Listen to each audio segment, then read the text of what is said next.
భయం వేయదండి? అంటే ఇప్పుడు మీరు నేను ఒకటి అంటే ఎగ్జాంపుల్ నేనే చూశాను 2019 ఎలక్షన్స్కి సంబంధించి జగన్మోహన్ రెడ్డి గారికి ల్యాండ్ స్లైడ్ విక్టరీ అని జగన్ గారు చెప్పారు, కానీ ఫిగర్స్తో చెప్పిన వ్యక్తి మీరు. కానీ అవుట్ రైడ్గా టీడీపీ మేము ఇచ్చిన సంక్షేమ పథకాలు మేము చేసిన బెనిఫిట్స్ అన్నీ మా కోట్ల రూపాయల్లో వస్తాయి, మేమే మళ్ళీ సీఎంగా కూర్చున్న చంద్రబాబు నాయుడు గారితో ఉన్న సామ ఉజ్జీలంతా చెప్పిన పరిస్థితి, కానీ జగన్ గారికి 150+ సీట్లు వచ్చిన పరిస్థితి. ఆ టైంలో మీరు ఎదుర్కొన్న సిచ్యువేషన్స్ ఏంటి? అంటే మానసికంగా కానీ ఆర్థికంగా? నాకు తెలిసి మీరు ట్రావెల్ చేయాలన్నా కూడా కొంత ఎక్కడ ఆలోచించారు, భయపడ్డారు. నిజంగా ఆస్ట్రాలజర్కి ఇలాంటి పరిస్థితులు ఉంటాయా అనేది నా 2 కళ్ళతో మిమ్మల్ని చూడడం అనేది నాకు చాలా చాలా పానిక్ అనిపించిన సిచ్యువేషన్. ఒక 2 సందర్భాలలో నేను బాగా ఫేస్ చేసినామా. ఒకటేమో తెలంగాణ వస్తుంది అని నేను చెప్పినప్పుడు నా సన్నిహితులందరూ నన్ను ఒక పిచ్చివాడిని చూశారు, లిటరల్గా పిచ్చోడు. ఐమాక్స్ అనేటువంటి సంస్థ నీకు తెలుసు, నేను ఐమాక్స్లో నేను పూజ నిర్వహించేవాడిని, ఎవ్రీ ఫ్రైడే నిర్వహించేవాడిని. నాకున్న స్వేచ్ఛతోని ఐమాక్స్లో ఉండే స్టాఫ్ అంతా ఆంధ్ర, అక్కడ పూజ చేసే నేను ఒక్కడిని తెలంగాణ. 99% ఆఫ్ ది పీపుల్ అంతా సెటిలర్స్ ఆంధ్ర వాళ్ళు. ఒక్కళ్ళో ఇద్దరు తెలంగాణ వాళ్ళు కూడా ఈ 99 మంది దాటికి తట్టుకోలేక అన్ని మూసుకొని కూర్చునేవాళ్ళు. నేను ఒక్కడిని మాత్రం భీకరంగా ఫైట్ చేసేవాడిని, తెలంగాణ వస్తుంది అంటే. ఎట్లా వస్తుంది అంటే జాతకపరంగా వస్తుంది అంటే వాళ్ళకేమీ జాతకాన్ని అంచనా వేసే శక్తి ఉండదు కాబట్టి ఉండదు అంటారు. నేనేమంటా అంటే సోనియా గాంధీ తెలుసుకుంటే తెలంగాణ వస్తుంది, తెలంగాణ 100% వచ్చి తీరుతుంది అన్నప్పుడు నేను చాలా చాలా చాలా చాలా సంఘర్షణకు గురయ్యేవాడిని. నన్ను చాలామంది కామెంట్ చేసేవాళ్ళు, నా స్నేహితులు కూడా నేను పక్కకి వెళ్ళిపోయిన తర్వాత వీడికి మైండ్ దొబ్బింది అని నన్ను విమర్శించేవాళ్ళు. తెలంగాణ వస్తుంది అని నేను ఈవెన్ ఒక ఛానల్లో కూడా చెప్పిన, ఒక TV5 ఛానల్లో నేను ఇంటర్వ్యూలో చెప్పిన, తెలంగాణ పలాని నెలలో పలాని డిసైడ్ అవుతుంది అని చెప్పిన తర్వాత నమ్మడం స్టార్ట్ చేశారు. సో ఇదే సందర్భము అప్పుడు నాకేం పెద్ద మానసికంగా సంఘర్షణ అనుభవించినా కానీ నేను బాగా భయపడ్డది ఇంత సోషల్ మీడియా ఇంపాక్ట్ లేదు. అవన్నీ ఉండుంటే నా పరిస్థితి వాళ్ళ వేరే రకంగా ఉండేది. ఎందుకంటే నేను చెప్పినవి చాలా, అసలు రాజశేఖర రెడ్డి గారు చనిపోతారని చెప్పిన విషయం కానీ, తెలంగాణ వస్తాయని జగన్ జైలుకి వెళ్తాడన్న విషయం, జగన్ బెయిల్ విషయం, ఇవన్నీ నేను చెప్పి అవన్నీ కనుక ఉండుంటే ఇంకోటి ఏమేం జరిగిందంటమ్మా, ఈ పనికి మాలిన మూర్ఖులు కొంతమంది హిందూ మతాన్ని ద్వేషించే వాళ్ళందరూ ఏం చేసేదంటే, నాకు ఈ సోషల్ మీడియా మీద నాలెడ్జ్ తక్కువ. నాకు అంటే ఫేస్బుక్ అకౌంట్ ఓపెన్ చేసుకుంటే మనకున్న ఫాలోవర్స్ వాళ్ళు ఎవరో వాళ్ళని చూసుకొని మనం సంతోషపడడం అంత ఏం లేదు. మన ఏదైనా ఉంటే టక్కున పోస్ట్ చేసేది, వదిలేసేది. అయితే నేను చెప్పిన వాటిని బేస్ చేసుకొని కొంతమంది దానికి రిపోర్ట్లు కొట్టి నా 5 అకౌంట్లు లేపేశారు ఫేస్బుక్. పోయినప్పుడల్లా నాకేం తెలియదు, కొత్తగా ఓన్ చేసుకోవడం, నడిపించుకోవడం. దాంట్లో నా కంటెంట్ అంతా ఉండిపోయింది. దాన్ని తీసి పెట్టుకోవాలనే నాలెడ్జ్ కూడా నాకు లేదు. జగన్మోహన్ రెడ్డి గారికి బెయిల్ ఎప్పుడు వస్తుంది, జగన్మోహన్ రెడ్డి గారు జైలుకి ఎప్పుడు వెళ్తారు. బట్ నాకు గుర్తుంది ఒక ఉగాది పంచాంగంలో మీరు అప్పుడు మన 6 TV ఛానల్లో నేను చిదంబరం కూర్చున్నప్పుడు చెప్పారు, సీఎం ముఖ్యమంత్రి గారు 2వసారి అవుతారని, సంథింగ్ తెలంగాణకి సంబంధించి 2 టర్మ్స్ కేసీఆర్ అవుతారని మాత్రం మీరు చెప్పిన. ఎట్ ది సేమ్ టైం మళ్ళీ అదే ఛానల్లో అమరావతి దాన్ని ఏమంటారు క్యాపిటల్గా జరగబోతుంది అన్నప్పుడు ఆ ముహూర్తం మంచిది కాదు, దానివల్ల అమరావతి చాలా డిజాస్టర్ అవుతుంది, అక్కడ అమ్ముకున్న వాళ్ళందరూ అదృష్టులుగాను కొనుక్కున్న వాళ్ళందరూ అదృష్టం మిగిలిపోతారని చెప్పి వీడియో కూడా ఉంది. అది ఇంకా ట్రెండింగ్లో ఉంది ఇప్పుడు 6 TVది. సో మనకి ఈ సందర్భంలో ఇప్పుడు జగన్మోహన్ రెడ్డి గారు అసలు 150 గెలుస్తాడని అనుకున్నటువంటి సందర్భంలో వాస్తవంగా ఎవరు నమ్మరా. టీడీపీ లీడర్లు చాలామంది పెద్ద పెద్ద లీడర్లు అందరూ నాతో ట్రావెల్ చేసేటప్పుడు 150 వస్తాయంటే నన్ను పిచ్చినా కొడుకుని చూసినట్టు చూసినారు. కానీ నేను ఆ సందర్భంలో ఫేస్ చేసింది ఏంటి అంటే, నైట్ 20 గంటలకు ఫోన్ వచ్చేది. జనరల్గా మనం ఏమనుకుంటామంటే, మా అమ్మనో ఏజ్డ్ కదా, వయసున్న అమ్మ కదా, ఏమన్నా మనం అనుకుంటాం కదా పెద్ద మనుషులు అన్నప్పుడు. ఫోన్ తీస్తే రేపు మార్నింగ్ 9ంటికి నేను చంపేస్తాం డైరెక్ట్గా. ఓకే, మీ నెంబర్కి చేసి డైరెక్ట్గా నా నెంబర్కి చేసి. ఓకే, ఇంకా వేరే రీజన్ ఏముండదు. ఎందుకురా బాబు నేనేం తప్పు చేసినా, నువ్వు జగన్ గెలుస్తాడు అన్నావు కదరా. టీడీపీ వాళ్ళ ఇక వాళ్ళ పేరు ఎందుకు, ఇంకెవరు చేస్తారు. ఇది అయిపోయింది. ఇది అయిపోయినాక కొన్ని రోజులకి TV9లో 3 గంటల లైవ్ ఏమని, 2019లో పవన్ కళ్యాణ్ ముఖ్యమంత్రి కాడు లైవ్. ఆ రోజు నుండి నేను ఇచ్చింది 2017 డిసెంబర్ 30 ముక్కోటి ఏకాదశి. ఆ రోజు మధ్యాహ్నం 2ంటికి స్టార్ట్ అయిన లైవ్ 5 గంటలకు అయిపోయింది. 5ంటికి నేను కిందికి దిగి వచ్చిన TV9లో. ఆ రోజు నుండి ఒక 1 మంత్ నాకు సంబంధించిన పిఎల ఫోన్లు అన్నీ ఆఫ్, నా ఫోన్ ఆఫ్. ఫోన్ ఎత్తితే ఇంకా బండ బూతులు బ్లడ్డే చెవుల నుండి. ఐమాక్స్లో సినిమాకి వెళ్ళాలంటే కూడా బౌన్సర్లను పెట్టుకొని తిరిగిన రోజులు. అంటే అది స్టార్టింగ్. అంటే ఫిజికల్గా మీ పైన దాడులకు తోలు తీస్తాము, క్వశ్చన్ లేదు. వేణుస్వామి బ్యాక్గ్రౌండ్ తెలిసినోడు కూడా వేణుస్వామి జోలికి రాడు. వేణుస్వామి ఏబీవీపీలో పనిచేసిండు. వేణుస్వామి పక్కా తెలంగాణలో పుట్టిండు. KCR constituency, Gajwel voter. So నేను అదే చెప్తా, చాలా మంది ముద్దు బిడ్డ. అన్నిటికంటే ముఖ్యం ఏంటంటే వేణుస్వామి గురించి తెలవాలి అంటే వేణుస్వామి జీవితాన్ని పోలి ఉండే అదుర్సు సినిమా చూసినాక వేణుస్వామి దగ్గరికి రావాలి. సో వేణుస్వామి అలా ఎన్టీఆర్ సినిమా క్యారెక్టర్ను పోలినటువంటి క్యారెక్టర్ కాబట్టి భయపడే సవాలు లేదు. భయపడే సవాలు కనిపించే వేణుస్వామి వేరు, 100% వేరు. అందుకని నేను తట్టుకున్నా. నేను తట్టుకోవడానికి ప్రధానమైన కారణం ఏంటి అంటే ఇదే. ఇంకోటి ఏంటంటే నేను ఇవాళ ఈ స్టేజ్లో ఉండడానికి నా శత్రువుడే నాకు ప్రధానమైన కారణం. నన్ను డెవలప్ చేసిందే వాళ్ళు. మీరు ఇట్లుండండి అని నన్ను అన్ని రకాలుగా నన్ను మార్చినటువంటి అమెరికా నుండి క్లయింట్లు వస్తే ఫోన్ చేసి స్వామి బ్లూ లేబుల్ కావాలన్నా రాయల్ సెల్యూట్ కావాలని అడుగుతారు. ఎంత అదృష్టం అమ్మ. అంటే ఒక ఆస్ట్రాలజరు నేను బ్రాహ్మణు, బట్ నేను ఎంచుకున్న మార్గం వామాచారం. నేను వామాచారంలో మాత్రమే పూజలు చేసే మనిషిని. నేను లిక్కర్ నాన్ వెజ్ లేకుండా పూజలు చేయ. జనాలు వాళ్ళంతా వాళ్ళే ఫోన్ చేసి అడుగుతున్నారు, స్వామి మీకు రాయల్ సెల్యూట్ తేవాలన్నా బ్లూ లేబుల్ తేవాలన్నా అంటే దే ఆర్ యాక్సెప్టింగ్ మీ అమ్మ. వాళ్ళు నన్ను ఓన్ చేసుకున్నారు. సో మీకు జగన్మోహన్ రెడ్డి గారి ప్రభుత్వం వచ్చింది కదా మీరు అన్నట్టుగానే, ఏమైనా కాల్స్ వచ్చాయా? అప్రిషియేట్ ఏం రాలేదమ్మా. అందరు అనుకుంటారు జగన్మోహన్ రెడ్డి. యాక్చువల్గా జగన్మోహన్ రెడ్డి అంటే ఎట్లుంటుందంటే, జగన్మోహన్ రెడ్డి గారు అప్పుడు సిబిఐ కేసులో ఉన్నప్పుడు ప్రతి శుక్రవారం నాడు ఆయన హైదరాబాద్ నుండి 5:30 ఫ్లైట్కి వెళ్ళేది వైజాగ్. ఆయనతో పాటు నేను కూడా వెళ్ళేవాడిని. ఆయనది 1 రో అయితే నాది 2 రో. సో మేము భీమిలిలో పూజ చేసేవాళ్ళం. పాపము ఆ దాడిశెట్టి రాజా అని ఒక మినిస్టర్ ఉన్నాడు ఆంధ్రప్రదేశ్లో.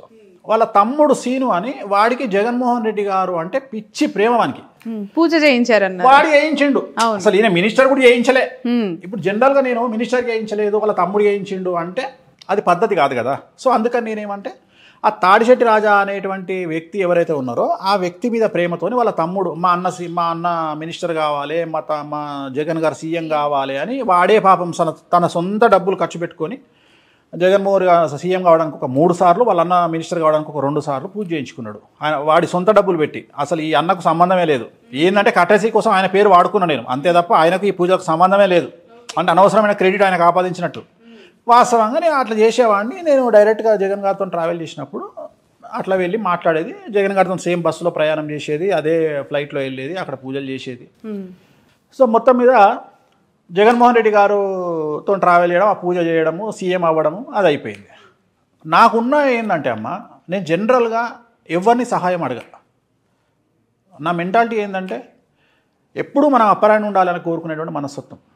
నేను ఈ ఆస్ట్రాలజీకి వచ్చింది కూడా సింగిల్ పాయింట్ ఎజెండా. మా నాన్న నా రోల్ మోడల్. మా నాన్న నడిచి వస్తుంటే టెంపుల్ నుండి జనాలందరూ సైడ్కి వెళ్ళేది. ఇప్పటికి కూడా తెలంగాణలో పెద్ద పంతులు అంటే ఆ నేమ్ ఉంది. సో మా నాన్న నాకు ఒక రోల్ మోడల్. నాకు ఒకటే ఒక కోరిక ఏంది అంటే, ప్రపంచం నాకు ఏముండకపోయేది, నాకు నా జీవితంలో 2 లక్ష్యాలు.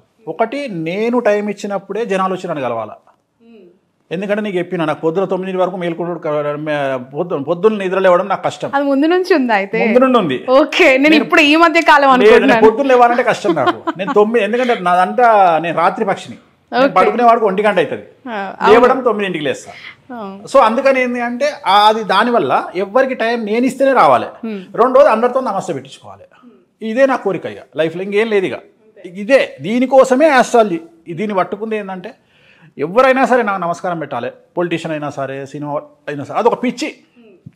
దానివల్ల ఈ సక్సెస్కి కారణం అదే. ఇవాళ ఆ కసితోని నేను ఈ సక్సెస్లో ఉన్నా. ఓకే, సో జగన్మోహన్ రెడ్డి గారి ప్రభుత్వం తర్వాత నువ్వు అడిగినట్టు జగన్మోహన్ రెడ్డి దగ్గర నుండి నాకు ఫోను రాలే. ఇప్పుడు తర్వాత కలిసినప్పుడు కూడా ఆయన ఎక్కడ నాకు గెలవలేదు. ఇప్పుడు వాళ్ళకి సంబంధించిన మినిస్టర్లు చాలామంది కలిసినా కానీ, కాకపోతే డిస్కషన్ అనేది మాత్రం నా గురించి నాకు తెలిసినంత వరకు జగన్మోహన్ రెడ్డి గారి దగ్గర ఒక మంత్లో ఒక 2 టైమ్స్ అన్న జరుగుతుంది. ఉదాహరణ కొడాలి నాని గారు, లేకపోతే బిఎం మసూన్ రెడ్డి కానీ, కాళహస్తి ఎమ్మెల్యే గారు కానీ. కాళహస్తి ఎమ్మెల్యే అయితే డైరెక్ట్గా నా గురించి అసెంబ్లీలోనే చెప్పినాడు. ఏమని, అయ్యా మీరు 17, నేను కూడా జ్యోతిష్యాన్ని మాట్లాడినా, 17 సంవత్సరాలు మీరు సీఎంగా ఉంటారంట అని చెప్పింది నా గురించే బిఎం మసూన్ రెడ్డి గారు. సో ఇట్లా చాలామంది జగన్ గారి దగ్గర మాట్లాడతారు. బట్ నేనేమి ఎక్స్పెక్ట్ చేసి నాకు ఇది కావాలా అది కావాలా, నేను ఇంతవరకు జగన్ గారిని కలవనే లేదు. నేను అనేది అదే చెప్తున్నా. నేను అనేది ఏంటంటే, నేను ఒక బ్రాహ్మణ కుటుంబంలో పుట్టిన. సో బ్రాహ్మణుడికి, డాక్టర్కు, చాకలివాడికి కులాలతో సంబంధం లేదు, పార్టీలతో సంబంధం లేదు. ఎవ్వరు వచ్చినా బట్టలు పిండాల్సిందే సాకలోడు, అట్లనే ఎవ్వరు వచ్చినా జ్యోతిష్యం చెప్పాల్సిందే బాపనుడు. సో నేను 100% అదే నమ్ముతున్నా. నేను పార్టీలకు అతీతంగా బ్రతకాలనే కోరుకుంటున్నా తప్ప నా మీద ఒక పార్టీ ముద్ర పడాలి అని నేను కోరుకోవడం లేదు. కానీ కొంతమంది జనాలు ఏమంటారంటే, నేను చెప్పేది నేను జ్యోతిషపరంగానే చెప్తా తప్ప నాకు ఏ పార్టీ మీద కన్సర్న్ లేదు. ఇవాళ జగన్మోహన్ రెడ్డి గెలుస్తాడు అంటే జగన్మోహన్ రెడ్డి, రేవంత్ రెడ్డి గెలుస్తాడు అంటే రేవంత్ రెడ్డి, రేపు పొద్దున ఈయన గెలవడు కేసీఆర్ వస్తాడు అంటే మళ్ళీ కేటీఆర్ వస్తాడని చెప్తా. నాకేం అభ్యంతరం లేదు. నేను ఎవరి దగ్గర డబ్బులు తీసుకోవట్లేదు, ఎవరికి లాలూచి పడట్లేదు, నేను ఎవరిని కేర్ చేయను. నీకు తెలుసు, డబ్బుకు మై లీస్ట్ ప్రయారిటీ. ప్రపంచంలో చాలా గొప్పది డబ్బు. బట్ డబ్బు వద్దని చెప్పేవాడు ఇంకా గొప్పవాడు. సో ఆ డబ్బు వద్దని చెప్పేవాళ్ళలో నేను ఒకడిని. అంటే భగవంతుడు నాకు ఇచ్చింది చాలు, డబ్బు కోసం కక్కుర్తిపడి, లాలూచిపడి, లంగమాటలు మాట్లాడి అబద్ధాలు చెప్పాల్సినటువంటి అవసరం నాకు ఇయ్యలే భగవంతుడి దయ వల్ల. సో ఎవ్వరూ నాకేం చేయలే, ఇంతవరకు ఎవ్వరూ నాకేం చేయలే. నేను కేసీఆర్ గారు మన ఉద్యమం చేసేటప్పుడు కూడా నేను 2 సార్లు ఆయన ఎంపీగా పోటీ చేసినప్పుడు బీఫామ్ నేనే పూజ చేసి ఇచ్చిన. రేవంత్ రెడ్డిని కొట్టేటోడు లేడు, జగన్మోహన్ రెడ్డిని ఎదుర్కొనేటోడు లేడు అని చెప్పి మీరు చెప్పారు. నేను చాలా ఆశ్చర్యంగా చూసా వీళ్ళిద్దరికి ఎలా సింక్ అవుతుంది. మోర్ ఓవర్ ఇక్కడ నేను అంటే జర్నలిస్ట్ యాంగిల్లో ఆలోచిస్తే జైలుకి వెళ్ళొచ్చారు ఇద్దరు, చాలా స్ట్రాంగ్ అయ్యారు. నిజం చెప్పాలంటే రేవంత్ రెడ్డి గారికి ఉన్న ఏకైక కుమార్తె ఆయన పెళ్లి సమయంలో లేకపోవటం, జైలుకు సంబంధించి వచ్చారు, అసలు చూసుకోలేదు. కన్న కూతురు పెళ్లికి సంబంధించిన ఆనందం ఆయన జీవితంలో లేదు. ఈరోజు ఆయన జైలుకి వెళ్ళొచ్చిన తర్వాత ఇంకా చాలా బలంగా మారారు. పీసీసీ అయిన తర్వాత కాంగ్రెస్ పార్టీ యొక్క రైజ్ ఎట్లా ఉందనేది చూసాం. సో జగన్మోహన్ రెడ్డి గారి విషయంలో పాదయాత్ర తర్వాత ఆయన అధికారం ఎలా చేజెక్కించుకున్నారు అనేది కూడా చూసాం. వీళ్ళిద్దరి సిమిలారిటీస్ ఏంటి? సిమిలారిటీస్ అంటే నాకు వ్యక్తిగతమైనటువంటి సామాజికమైనటువంటి అంశాలు లేదా సామాజిక వర్గం కూడా ఇద్దరిది సేమ్. అదే అంటారు, అది నాకు అనవసరం. నాకు సంబంధించినంత వరకు జగన్మోహన్ రెడ్డి గారిది ఆరుద్ర నక్షత్రం, రేవంత్ రెడ్డి గారిది చిత్తా నక్షత్రం, జగన్మోహన్ రెడ్డి గారిది మిథున రాశి, రేవంత్ రెడ్డి గారిది తులారాశి. విచిత్రమైన విషయం ఏంటంటే జగన్మోహన్ రెడ్డి గారి జాతకంలో 2018 డిసెంబర్ నుండి బుధ మహర్దశ ప్రారంభమైంది. 17 సంవత్సరాలు ఉంటుంది బుధ మహర్దశ. అంటే ఆయన రాజకీయంగా ముఖ్యమంత్రి అవ్వడానికి 5 నెలల ముందు ఆయనకు బుధ మహర్దశ స్టార్ట్ అయింది. విచిత్రమైన విషయం ఏంటంటే రేవంత్ రెడ్డి గారికి 2024 ఏప్రిల్ నుండి బుధ మహర్దశ ప్రారంభమవుతుంది. Simple reverse. జగన్మోహన్ రెడ్డి కాకముందే బుధ మహర్దశ స్టార్ట్ అయింది. సీఎం కాకముందు 5 నెలల ముందు స్టార్ట్ అయింది. రేవంత్ రెడ్డి గారు సీఎం అయినాక 5 నెలల తర్వాత బుధ మహర్దశ స్టార్ట్ అవుతుంది. ఇద్దరి జాతకంలో బుధ మహర్దశ నడుస్తుంది. ఇద్దరి జాతకంలో బుధుడు ఉచ్చ. కాకపోతే ఒక చిన్న సమస్య ఉంది రేవంత్ రెడ్డి గారి జాతకంలో. అంటే శని దృష్టి బుధుడి మీద ఉంది. టంగు స్లిప్ అవ్వద్దు రేవంత్ రెడ్డి గారు ఇక మీదట. ఎందుకంటే ఇంతకు ముందు ఏం టంగు స్లిప్ అయినా నడిచింది. ఇక మీదట జాగ్రత్తగా ఉండాలి. రెండోది ఏంటి అంటే జగన్మోహన్ రెడ్డి గారి జాతకంలో రేవంత్ రెడ్డి గారి జాతకంలో ఉన్న చిన్న తేడా ఏంటి అంటే రేవంత్ రెడ్డి గారికి ముఖ్యమంత్రి పదవిలో గండాలు కనిపిస్తున్నాయి, కానీ జగన్మోహన్ రెడ్డి గారికి లేవు. రేవంత్ రెడ్డి గారు నమ్మక ద్రోహానికి గురయ్యే అవకాశం ఉంది ముఖ్యమంత్రి పీఠంలో ఉన్నప్పుడు, లేదా ఒక ప్రత్యేకించి మీడియా సంస్థ ఆయన మీద స్టింగ్ ఆపరేషన్ చేయడం వల్లనో, ఒక వ్యక్తి స్టింగ్ ఆపరేషన్ చేయడం వల్లనో ఆయన తన పదవిని కోల్పోయే అవకాశం ఉంది. అంటే పదవి గండం ఏర్పడే అవకాశం ఉంది రేవంత్ రెడ్డి గారికి. ఎందుకు అంటే రేవంత్ రెడ్డి గారి జాతకంలో శని దృష్టి 5 గ్రహాల మీద ఉంది. సో దాంట్లో ముఖ్యంగా శుక్రుడి మీద ఉంది. రెండోది రేవంత్ రెడ్డి గారి జాతకంలో గురువు 6వ స్థానంలో ఉన్నాడు. సో ఇవన్నిటిని తీసుకుంటే ఏంటి అంటే నమ్మక ద్రోహం ఏర్పడే అవకాశం ఉంటుంది, మధ్యలో పదవీచ్యుతుడయ్యే అవకాశం ఉంటుంది, పదవిని కోల్పోయే అవకాశం ఉంటుంది. ఎందువల్ల అంటే శత్రువుల యొక్క దాడి వల్ల. రేవంత్ రెడ్డి గారికి శత్రువులు ఎక్కువ. సో శత్రువుల మీద విజయాన్ని కనుక రేవంత్ రెడ్డి గారు పెట్టుకోకపోతే చాలా కష్టం. ఖచ్చితంగా శత్రువులను అదుపులో పెట్టుకోవాలి రేవంత్ రెడ్డి గారు. ఎలా తెలుస్తుంది అంటే శత్రువులని వాళ్ళు చేసే స్కెచెస్ కానీ జాతకం చూస్తే తెలుసుకుంటాం కదా. రోజు జాతకంలో మనకు అర్థమైపోతుంది. ఇప్పుడు కేసీఆర్ గారికి చంద్రమంగళ యోగం ఉంది. 2014 వరకు కేసీఆర్ గారికి శత్రువులో బెడద ఉండేది. సీఎం అయిన తర్వాత హీఈస్ అన్స్టాపబుల్. 10 ఏళ్ళు ఇరగదీశారు, దశాచిత్రం అయిపోయింది. 10 ఏళ్ళు అసలు ఆయన గురించి కేసీఆర్ గారు జగన్మోహన్ రెడ్డి గారు ఇద్దరు కూర్చొని తెలంగాణలో ఒకటే కుర్చీలో పక్కపక్క కుర్చీలో కూర్చొని బండబూతు తిడితే తెలంగాణ పత్రికలలో తెలంగాణ మీడియాలో కేసీఆర్ గారు రామా అన్నారు అని వస్తుంది, జగన్మోహన్ రెడ్డి గారు బూతు మాట్లాడిరని వస్తుంది.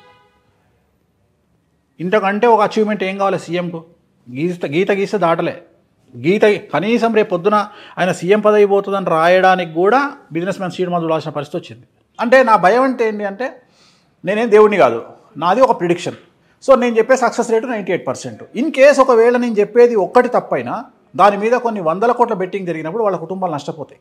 సో నేను అందుకనే నేను ఇవాళ నీతోని ఇది బేసిక్. ఇది నేను చెప్పదలుచుకుంది ఏంటంటే, ఇక మీదట ఎక్సెప్ట్ ఆంధ్ర ఎలక్షన్స్, రాబోయే ఆంధ్ర ఎలక్షన్స్ పోల్స్ రిజల్ట్కి తప్ప, అది కూడా ఈరోజే చెప్తున్నా, ఇక ఫర్దర్గా చెప్పను. అక్కడ జగన్మోహన్ రెడ్డి వస్తాడు, 10 మంది కలిసి వస్తారా, 20 మంది కలిసి వస్తారా, 30 మంది కలిసి వస్తారా, నాకు అనవసరం. అక్కడ మళ్ళీ జగన్మోహన్ రెడ్డి వస్తాడు.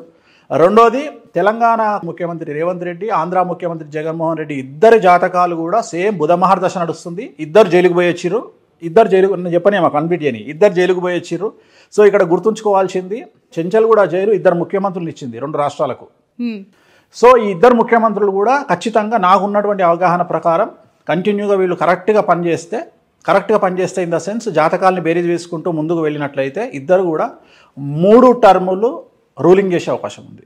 ఇప్పుడు ఆపరేషన్ లేకుండానే మోకాళ్లకు ప్లాస్మా ట్రీట్మెంట్, మీ ఆర్థోపెటిక్ సమస్యలన్నిటికీ రోబోటిక్ టెక్నాలజీ ద్వారా తక్కువ ఖర్చుతో శాశ్వత పరిష్కారం, ఫ్రీ కన్సల్టేషన్, ప్రతి ట్రీట్మెంట్ పై 20% డిస్కౌంట్. ఈ ఆఫర్ కొద్ది రోజులు మాత్రమే, త్వరపడండి. V9 hospitals 9281465842.